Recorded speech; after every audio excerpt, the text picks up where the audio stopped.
queremos explicar el sonido de la letra S en el principio de las palabras. Entonces, esta vez vamos a buscar los colores negros aquí.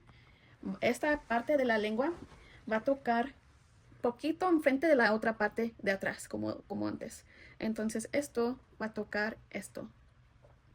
Para el sonido S, vamos a cerrar la boca.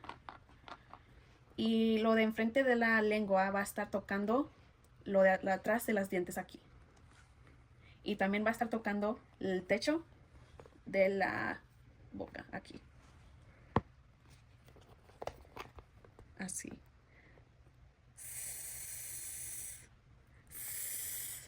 Y para comparar, el sonido de la letra R empieza detrás acá. Y el sonido de la letra S empieza poquito adelante, aquí en lo negro. La letra R es lo rojo y la S es lo negro. También queremos decir que el sonido de la R empieza en la garganta y el sonido de la S empieza en la boca.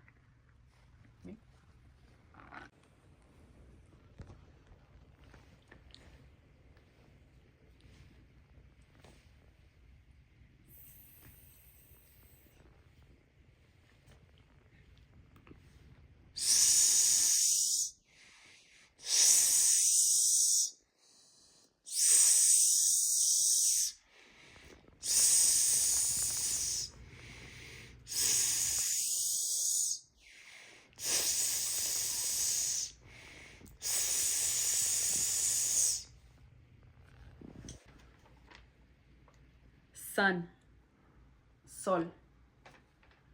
Salt, sal.